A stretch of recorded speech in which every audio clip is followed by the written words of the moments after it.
Hello lovers of the world, this is Sinta speaking. Welcome back to my channel. Today we are going to delve deep into the albums that struck a chord with me throughout the year of 2020. Let's start with my honorable mentions first. These are albums that did impress me, that I do appreciate, but were not as impactful as the albums in the final list. Or they were albums that were originally going to be in the final list but got kicked out by a project that was arguably more influential. Hatfelt's level of artistry and talents as a singer-songwriter have always been eclipsed by her participation in Wonder Girls. Even her first solo album received barely any fanfare from the public. However, as early as 2017, she has begun to tease a new era, with short releases like Mina and Dinah and singles like Happy Now, which were excellent divergences from her previous Wonder Girls idol persona. She definitely lives up to her name, Hatfelt, a play on the English word heartfelt, as she continues to deliver heartfelt lyrics and heart-wrenching themes in her most recent album, 1719. Her departure from JYP Entertainment and graduation from Wonder Girls granted her creative freedom to sing whatever she wanted, which apparently was her daddy issues. I think it was very bold of her to put a song titled Life Sucks as the introductory track to her long-awaited comeback album. But maybe that's just the kind of thing former idols do, I guess. The rest of the project shows a kind of versatility and cohesion that I hardly see in most K-pop albums. She can switch between genres without making the project feel disjointed or fragmented, which is a trap that K-pop acts often fall into. She switches effortlessly from sultry R&B to bright infectious pop to a bleak soliloquy. Her history as an idol singer has of course granted her experience and knowledge that she utilizes in this comeback, but she still shows a side of herself that she otherwise would never have been able to if she had stayed with JYP Entertainment.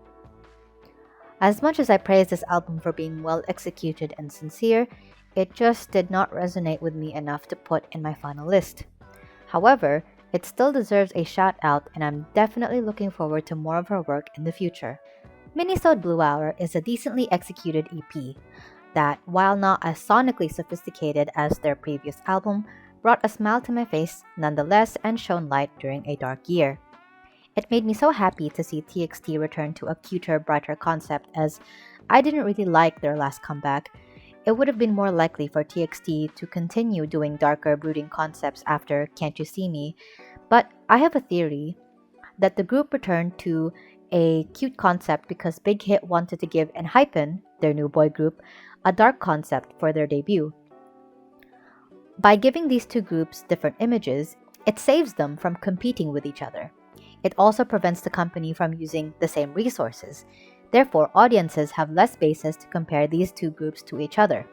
They also engage in what I call, at least, niche partitioning, wherein each group occupies a niche in a specific way that means they do not have to compete as hard for public interest.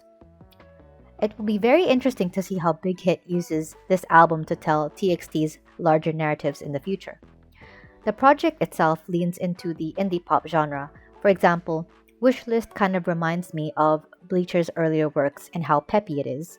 Way Home, my second favorite song, is a nice but pretty basic R&B song with lyrics that call back to the themes of childhood wonder present in the previous trilogy. Speaking of which, I would say it carries on the torch lit by the Dream Chapter trilogy, as this series again deals with deeper topics like loneliness and the complexities of friendship and love. Ghosting is the perfect example because I thought for a long time that this was a really happy song until I looked at the lyrics and I was like, oh, damn, they went there. There are weaker points in this album. For me, I didn't really like We Lost the Summer because it felt like a lackluster attempt at a tropical EDM song, and it sticks out musically among the brighter indie pop inspired track cuts. I really don't know why they decided to choose this as their lead single, but whatever. I was fully prepared to put this EP in the final list, but I realized that my heart wasn't really in it. I think I liked Blue Hour, the title track, so much that it eclipsed all the other tracks, thus rendering the project, as a body of work, seemingly inferior to the merits of its title track.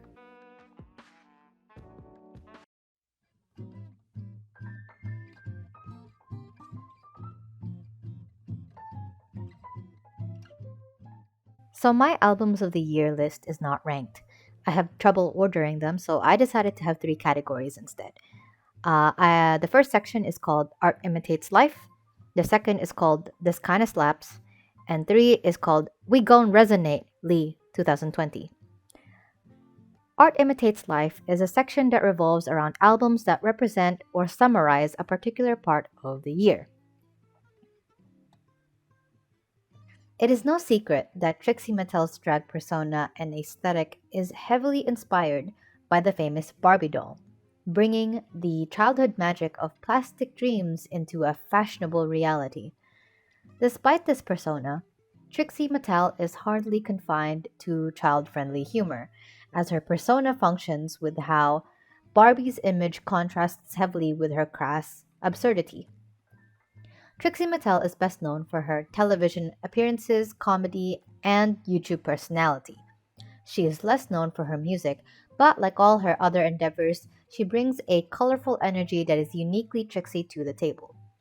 Since I was more exposed to the famous parts of her line of work, it's really interesting to see her actually be vulnerable and serious for once in this folk pop album. This project is aptly named Barbara, which is the more mature version of the name Barbie. It therefore signals that the album not only has mature humor, but mature themes as well. You can see it featuring tales of young love with bittersweet elements hiding behind cheeky jokes. I do not believe that this is a musically sophisticated project. However, its peppy musicality and catchy lyrics make for an enjoyable listen. It is autobiographical in a way that still feels like she's playing within the boundaries of her Trixie Mattel persona, while simultaneously scrubbing out the clown makeup to reveal the bald egg beneath. I've gotten to know Trixie a lot through her web series with Katja and her YouTube channel. As much as her comedy has helped me get through the year, her easily accessible music has also motivated me to pick up the guitar again.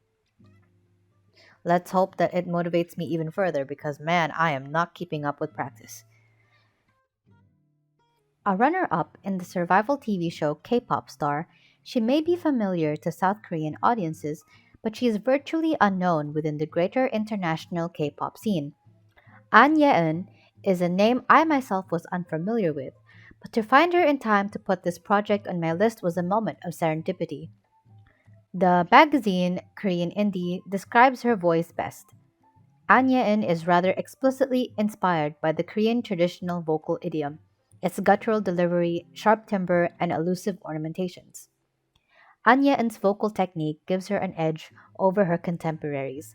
Paired with the album's musicality, this results in a truly wonderful and seamless blend of modern and traditional Korean music.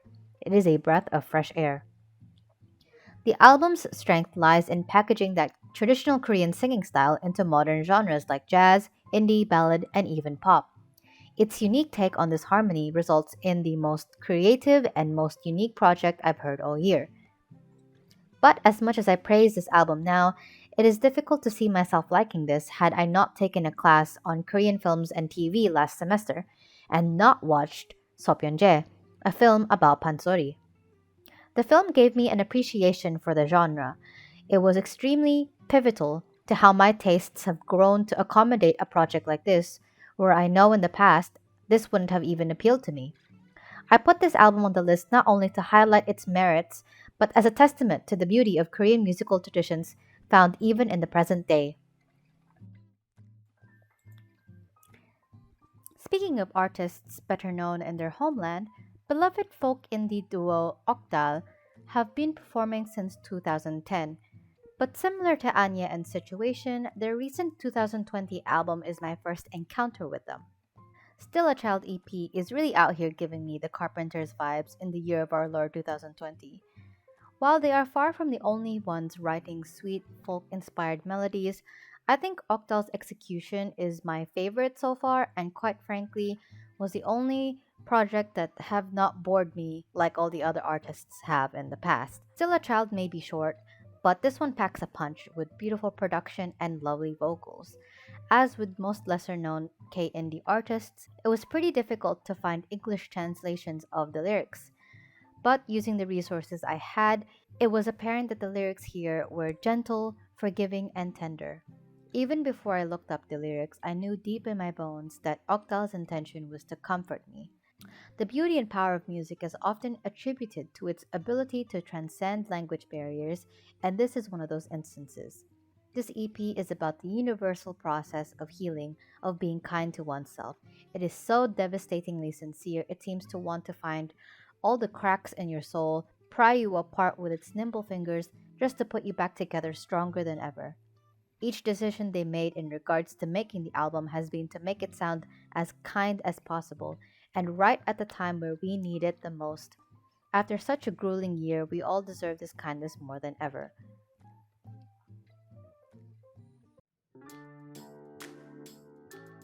So, this section is called This Kind of Slaps, and you can kind of guess what this section is going to cover. These are just projects that I thought were really great, that I really enjoyed, that I would recommend to people. So, as usual, this is in no particular order, so let's just get into it. Lady Gaga is a pop music behemoth.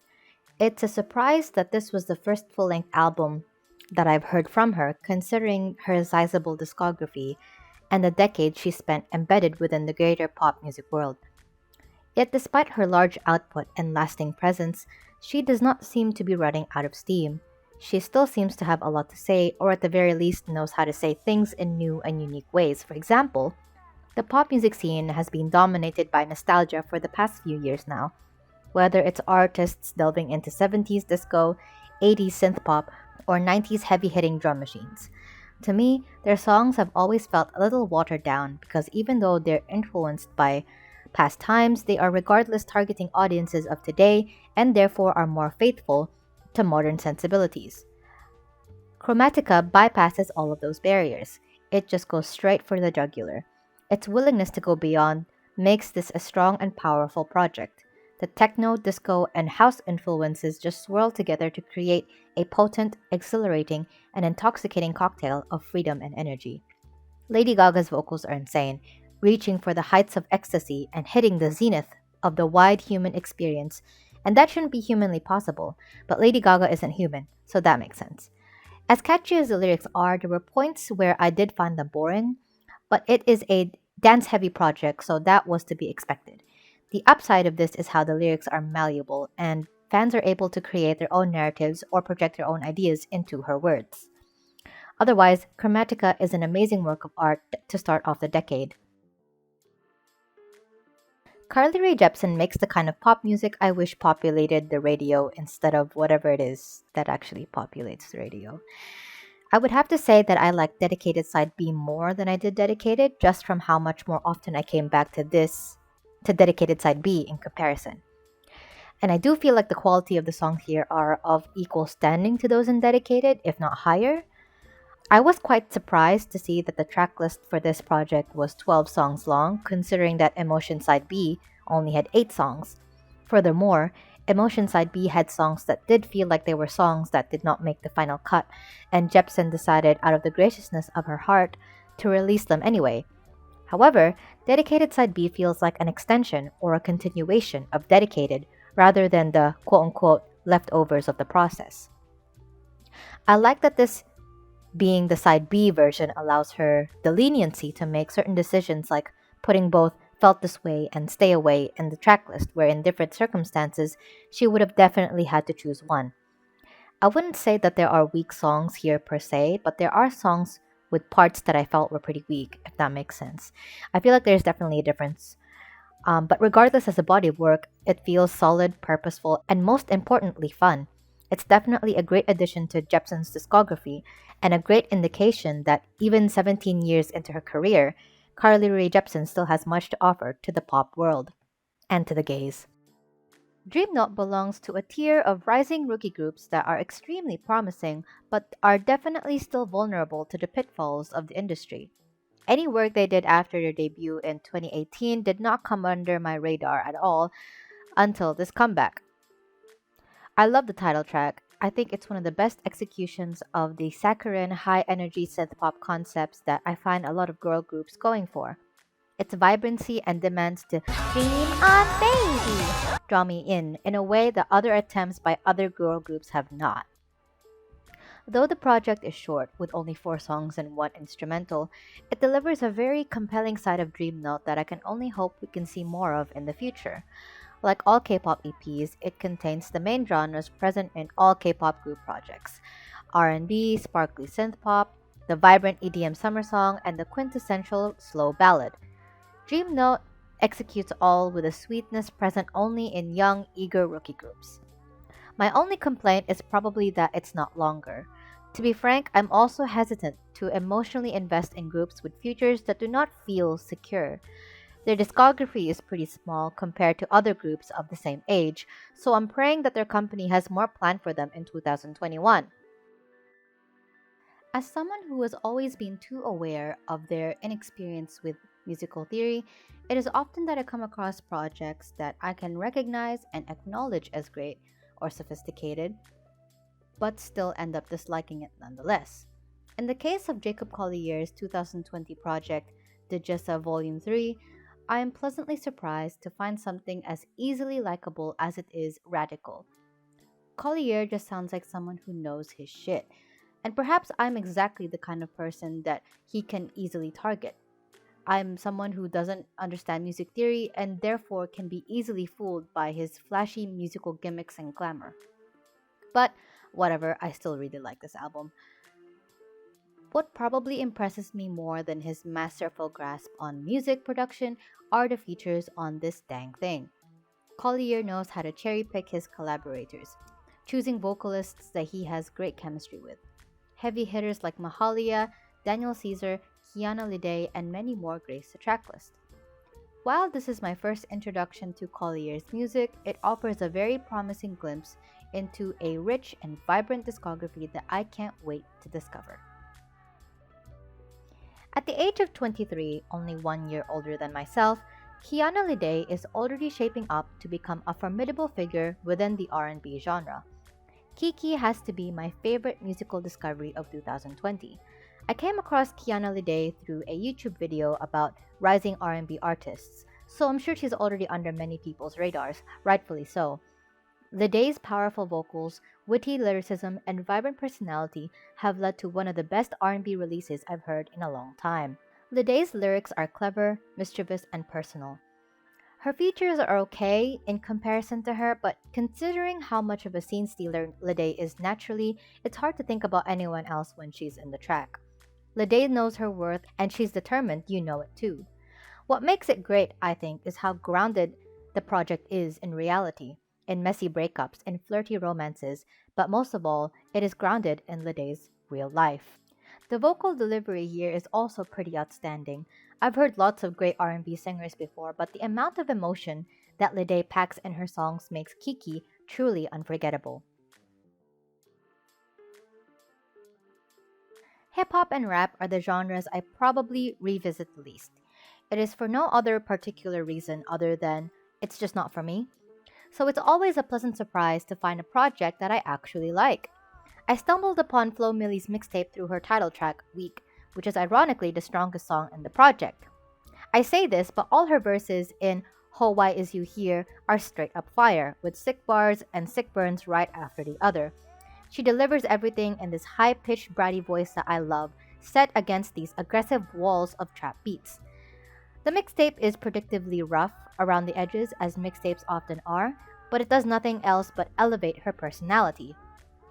There are some duds, like Excuse Me Bitch, which is an awfully disappointing way to end the mixtape, considering how quality the rhymes have been up until that point. Excuse Me Bitch just ends up being a track where Flo Milli yells the same thing over and over, and we're supposed to pretend like that's as good as the previous 11 tracks. However, that is just one song out of 12. I do really like this mixtape, and I'm really excited for Flo Milli's future projects, because if her mixtape rhymes are as good as this, then we can only imagine how great a studio album would be. It feels like all I tend to listen to these days is K-pop, mostly due to the ease of which one can be interested in it, and the output K-pop just has in comparison to other genres. I listen to K-pop so much that even though it is a stretch to say that it is my favorite genre of music, the amount of time I listen to it eclipses all the other genres I listen to by far, to the point that I often forget about other genres just because I haven't listened to them in a while. But luckily, Aussie band Slowly Slowly is ready to remind me all the reasons why I fell in love with the pop punk emo genre in the first place. With how many genre tropes Slowly Slowly incorporates into the album, Race Car Blues instantly brought me back to high school. It seems to capture the melodrama of classic pop punk, but somehow adds a more mature, grown up tone to it. And of course, the most important part of the genre to me is how Scream singing the lyrics provide a catharsis that is almost nearly identical to therapy. I also like that the band isn't afraid to be a little silly with a track like Jellyfish. Some artists these days tend to take themselves too seriously, particularly bands with songs that are driven by angst. Therefore, it was nice to have a break from the sorrow and sadness with a little childish humor. Overall, I really like this album and I'm lucky to have discovered this band. In the beginning of 2020, I was experiencing a sense of detachment to music that spanned for quite a long time, much longer than usual. Very little music could penetrate that cloud of disinterest, but I do remember this album as one of the few that managed to do so.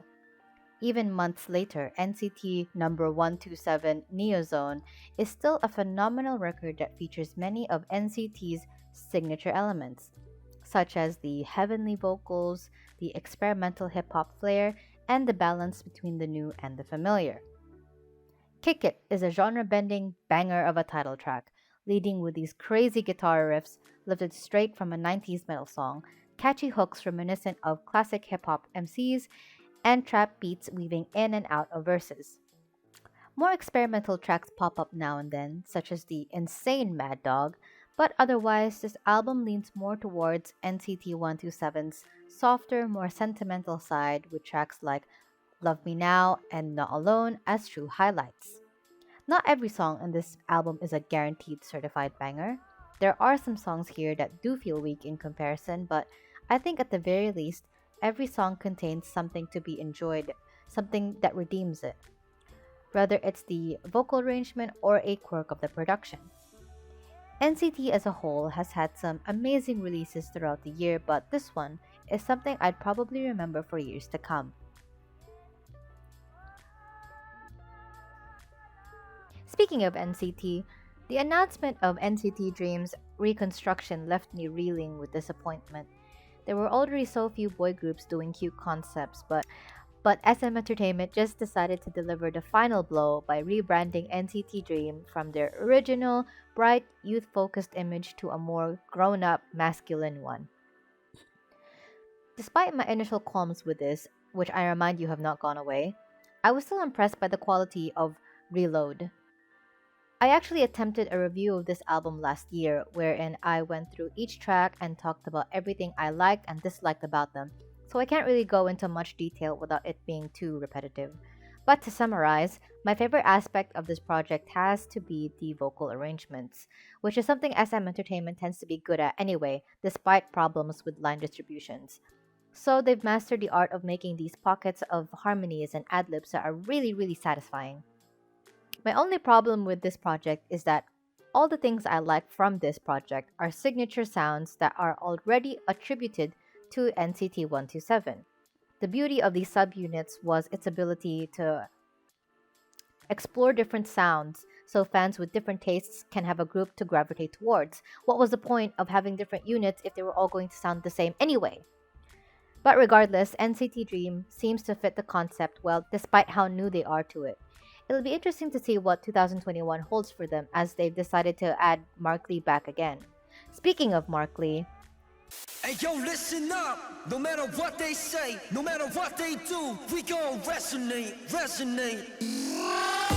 I did not like Resonance by NCT, full stop. But one good thing did come out of its release, and it's Mark Lee saying, "We gon' resonate," which I thought was just extremely amusing. And I've decided to use it for this section. Now, aptly named, this section actually revolves around projects that have resonated with me on a deep level. I'm going to say it now. These projects all have one thing in common. They are all quarantine albums. COVID 19 is something no one on planet Earth could have prepared for or have successfully escaped from. The amazing thing about this is how artists were still somehow able to create art and bring to the table their own take on life in quarantine. I'm absolutely not going to justify the quarantine and the existence of a global pandemic just because a few amazing pieces of art have come out of it. But I do want to say that how I'm feeling now absolutely captures the essence of loneliness and the kind of stuff your mind gets up to when you're stuck in isolation. It was awfully bold of Charlie XCX to put a Death Grip song as the first track. Pink Diamond is a great signal for the rest of the album because Charlie says she wants to go hard and go hard she does. I tried to steer clear of any of the singles that came out before the full album was released because I wanted to be surprised, but I did listen to Forever when it first came out. I did like it, however, it didn't originally fuck me up when I first heard it as a single, but then I saw the music video, and for me, this is one of those instances where the visual aspect of it elevated the quality of the song, added another layer of storytelling and narrative into it. And that's discourse for another day, but I don't necessarily think it's a bad thing. The lyricism in this project is pretty straightforward but concise. Isolation and distance are simple concepts. In this album, Charlie proves that simple words can be enough to describe what you feel, even when they feel larger than life, or indescribable almost. The choice of musicality also feels very deliberate. The noisy and overwhelming atmosphere contrasts well with its uncomplicated lyrics. Charlie XCX seems to have deliberately chosen a more abrasive sound to reflect the inner turmoil present within one's isolation. Her previous album had a great marriage of experimental alternative hyperpop while still being catchy and palatable for mainstream audiences. But even though it was heavily influenced by hyperpop, Charlie was not really an explicitly hyperpop album, whereas How I'm Feeling Now is. So her sudden switch to an explicitly hyperpop album might have been jarring for the majority of her fan base, but to me it feels like something is finally falling into place.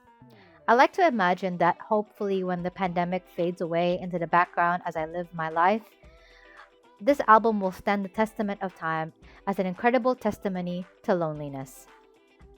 Full disclosure, the next two albums I'm actually in the process of writing video essays about already, where I go into a bit more detail. I didn't want this video to be too long, and it would have been if I kept all my thoughts about these projects in the same video. So, I decided to split them up, and all my in-depth analyses on these last two projects will come out in the future. But for now, let's just get into it and finally finish this list. Taylor Swift has spent more than a decade producing music. It is amazing to think of the changes and shifts in the pop landscape she has managed to induce while only just recently reaching her 30s. It is hard to imagine the extent of the effect she has had on me specifically from this decade of music, but it's also even harder to predict how much she can still elicit the same impact after all this time. With the abrupt release of not one, but two surprise albums, Taylor Swift has once again made a splash and reaffirming her status as a pop queen. This project definitely stands starkly different against her previous work, which has always been bombastic in nature, whether it was country or pop. Folklore strives for a more muted and moody atmosphere.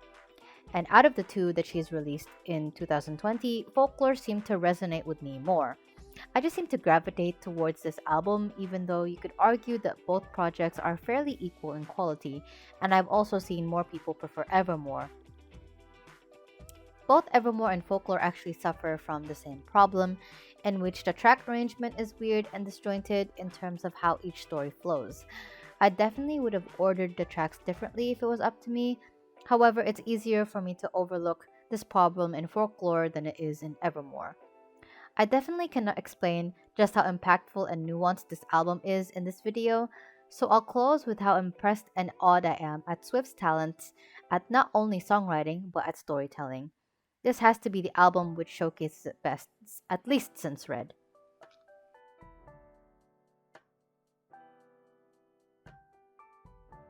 Despite its late release in the year, meaning that it hasn't spent the same amount of time with me compared to other albums on this list, B is the BTS project I've been waiting for.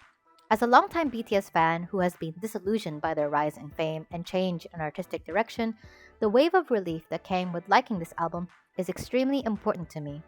B is the redemption I've been praying for. While I've heard others say that it sounds no different from BTS's previous output, I can safely agree and say that that's the best part of it. To me, it's been a long time since BTS has sounded like themselves.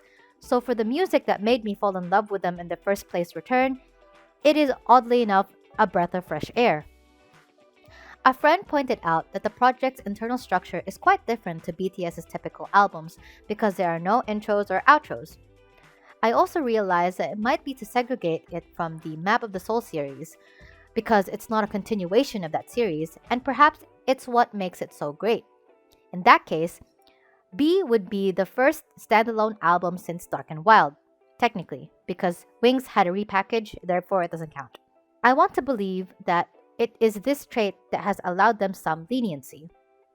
Perhaps this adherence to trilogies that Big Hit have been encouraging them to do and that the industry incentivizes has been stifling them, so breaking out of it has helped them simply write one story without having to make sure it fits into a larger narrative. They can just simply write about the pandemic as they felt about it. They are allowed to just be. These are speculations, of course, but while the obvious message of the album is meant to be allow yourself to be, to exist as you are, the album itself is also allowed to be. I knew that I would always have a space for BTS in my heart, even if they decide to become something else entirely. But how big that space is not fixed. Some years that space was big, and up until recently, it was small. With this album, BTS have not just proven themselves deserving of the space, but that they still have the power to carve out room in my heart as they see fit.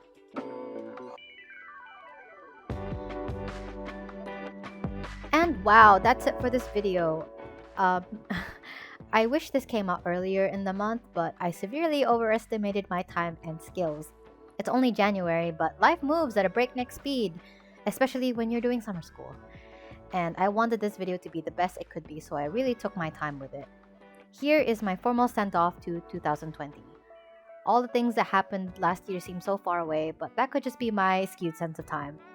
I've mentioned this before and I'll never stop saying it, but I'm extremely grateful to have had the privilege of having lived through a relatively safe and healthy year. I hope wherever you are that you are taking care of yourself, that you are doing everything necessary to keep yourself safe. If you've made it this far, thank you from the bottom of my heart for listening and watching my videos. I do put a lot of work into these and I will continue to do so in the future. Have a great year, guys. I'll see you in the next video.